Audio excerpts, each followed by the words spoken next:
Hello and welcome. I'm Natalie. Let's talk about money. So, ever since we were kids, we've all been, fed so many lies about money. And these are lies that really just keep us struggling, keep us in debt, stop us from ever getting rich. And the worst part is that most people still believe these lies that we learned or heard as children. So today I'm going to try to kind of break in and break that cycle a little bit. I'm exposing 5 of the biggest money lies that you've been told ever since childhood. And trust me, once you see the truth or once you hear the truth, you'll probably never look at money the same way again. And so let's go ahead and take a look at the 5 money lies. So lie number 1 was to go to school, get good grades, and you'll be rich. Go to school, get good grades, go to college, get good grades at school, and then you're automatically going to be rich. So we were all told that a good education equals good money. A good education equals a good job, which then equals good money. And that's just not the way it is. Here's the truth. A degree doesn't guarantee wealth in any way. Even if you go to, Princeton or Harvard or wherever these, top schools, that doesn't guarantee that you're going to be wealthy when you get older. So education is definitely important. Everyone, if you have the opportunity, if you have the income or the capability, if you have the scholarships, hopefully you get scholarships, you should definitely go to school, or your children, if you have children, should go to school if possible.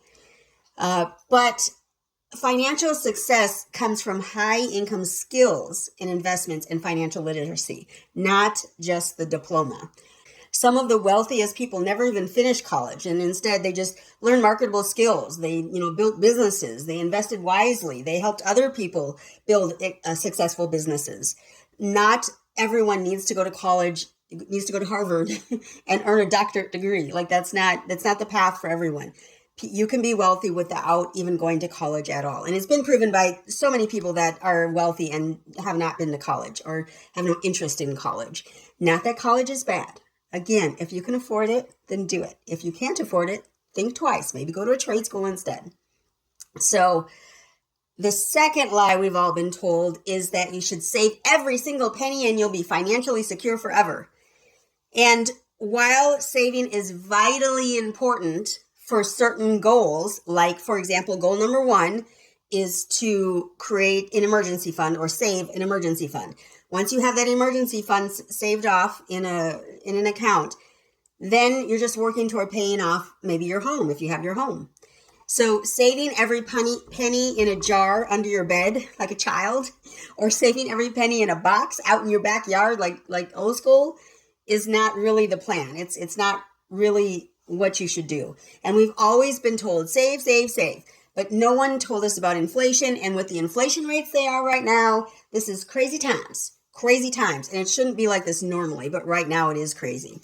So keeping all your money in just a regular savings account is basically like kind of filling up a bucket that has a hole at the bottom so the water keeps trickling out of the bucket. So if you're going to put your money away, either put it into an investment, because investments are what are going to grow, because the interest rate is going to grow and you're going to make money, that compound money, off of what you're saving. If you put it into a regular savings account, use that as your emergency fund. Do not use that for your long-term financial goals.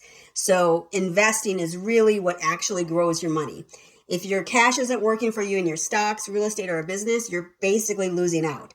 So make sure that your money is away in an investment account that can help make you money. Now, be sure to give the video a big thumbs up. Leave a comment down below. Be sure to subscribe. When you subscribe, you should hit the bell so you know when the next video comes out. All right, let's get back to it. Now, lie number 3, this one is tough for me, but lie number 3 is that debt is always bad and avoid it at all costs. And I agree to this 99.9% of the time. The only time I think debt is acceptable or doable or in good interest is when you buy a home. Buying a home is for the most part going to be an asset once you've paid it off. It's not really an asset until you've paid it off, though, because you still have money owed on it. So, you got to think about it realistically. Debt can definitely be dangerous. That will never change. Debt will always be dangerous. But not all debt is what we might consider bad.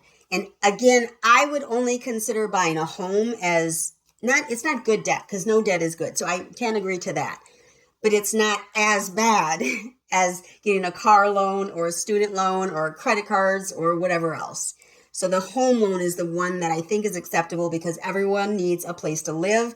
And when you buy a home, you can pay it off versus renting, which you can never pay off renting. It's forever. You're going to rent. If you rent, you're going to pay forever. A home, at least you can at least pay off. Okay. So some people believe that business loans are also good options. Now, this is true. This is true. I just can't think of an instance of when it's true. If you are purchasing a business of some sort, let's go small. Let's say you're purchasing a car wash business, and the car wash business has a proven track record that they make $10,000 a month. Okay, so $120,000 a year. And somehow you're in on some kind of deal where you can buy the full business for $50,000. Okay, so in theory, that leaves you $70,000 just in year one, where you could pay off that loan and be done with buying that business, and it's yours after 1 year. If you stretch this out over 20 years, then it's a waste. Don't do it. Don't do it. But if you can buy a business and you have to get a loan to do it, for example, this example of buying a business for $50,000 and having a proven track record of making $120,000 a year, that may be a place where you could benefit from taking a loan. That hurts me to say that out loud, and I really don't actually approve of it. Not that you need my approval for anything, but if it were me and I wanted to buy a business, I would buy a business cash. I would not do it through debt. I just wouldn't, because I know it's dangerous. Because what if you buy the car wash business and all of a sudden the neighborhood goes bad, or some other business, some other car wash opens across the street. So now your car wash isn't important anymore. Everyone goes to the car wash across the street. Like, stuff can happen last minute that you're not aware of. And so just be aware. If you get a loan, you have to pay it back. No matter if it was a good loan or a bad loan, you still have to pay it back. So it's best to stay away from loans, honestly. That's the only way I can put it, honestly. And then the next one is that talking about money is bad or is rude. And while you probably shouldn't go to a dinner party and start talking about money is how you learn about money, okay? So a lot of us, when we were kids, we basically heard the line that it's rude to talk about money, so don't talk about money. But if you think about it, how can you learn about money if no one ever talks about it? If you never ask the questions, if your mentor never talks about the money that the mentor is making, or the money that is possible in your industry, how would you ever know about it? You have to ask questions. You have to talk about it. So, for the most part, within reason, wealthy people just openly discuss money and investments and strategies. You need to be able to openly discuss the same. If you want to grow financially, start talking to people who know more than you. Ask questions to people who know more than you. And basically just learn. Don't ask your broke neighbor questions about money because they're broke. Ask people that are wealthy how they came to the point at which they are. Don't ask the broke people. Don't ask the broke people. They're going to give you the wrong type of advice. So surround yourself with people who are financially successful and stable. Okay. And then the last kind of lie that I came up with was that rich people are just lucky or greedy or are thieves. Okay, this is a big one, that rich people are thieves. They're stealing from everyone else. And so, how many times did you hear as a kid that rich people just get lucky? They're just lucky. That's why they've got so much money. They're just lucky. Well, not all rich people or people that have money are lucky or have done something shady that makes them, sketchy. And how did they get the money? Not all of them do that. So wealth really isn't luck. It actually is a strategy. And you have to know the strategy and work toward the goal of that strategy in order to become wealthy and to become rich, if that's what you're looking for.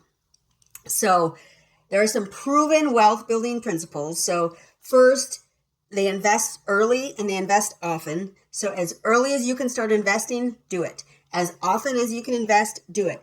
At least put money away every month. At the very minimum, put money away every month. Even if it's only a little bit. If it's bare minimum, Put money away every month so that you can build up your retirement income or your retirement fund. And they do, typically wealthy people create multiple streams of income. And so this can be difficult for a lot of us, but it can be done. And it just depends on how dedicated you are and how much you want to benefit. You want to make a benefit for yourself in the future. If you don't care about your future, you're not going to work hard to do this. But if you're able to create multiple income streams, this is a great way to build wealth. And I've talked about multiple income streams or passive income streams in videos in the past, so I encourage you to check those out. And then they also take calculated risk instead of just saving. So calculated risk might be putting your money in the stock market. And that could be through ETFs or mutual funds, or I wouldn't do crypto, but some people do crypto. It's not a real thing, so I'm nervous about that. But there is some risk involved because it's possible you could lose money.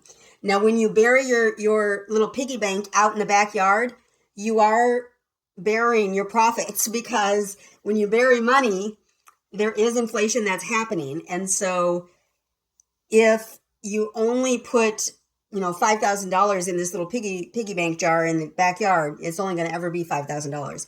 If you would have invested that $5,000, there would have been interest and compound interest on top of that, where you would have been at $7,000 or whatever in 10 years. So keep that in mind. Okay. Basically, the rules to success, there are clues. There are clues everywhere. So instead of just resenting the rich, just study them. Study what they're doing. Study what they're thinking about. Study what they're talking about. Study what they're reading about. These are things we can all learn. We can all learn how to become wealthy if we just do what the wealthy do. It's not that simple, of course, but attempt to do what the wealthy do to help yourself to become one of the wealthy. So really, these money lies have held so many people back for years. But if you stop believing them and start taking action and start learning, you can build real, actual wealth. So remember to invest in yourself today so that you can make a difference for others tomorrow. And tell me in a comment down below. Give the video a big thumbs up. Leave a comment down below. Make sure to subscribe. When you subscribe, make sure to hit the bell so you know when the next video comes out. But tell me in a note down below, which of these money lies were you told growing up? And just drop a comment down below. The one that I was told the most often was to save, save, save. And this was from my grandparents, not my parents, because my parents didn't save a penny, I don't think so. But anyway, so that's the one that I was told. And I'm like that as well. I save, save, save. It's just I save in an investment account instead of a jar in the backyard. Okay, so keep that in mind. But anyway, I thank you so much for stopping by. Be sure to give the video a big thumbs up as I asked. Thanks so much. Y'all have a great one.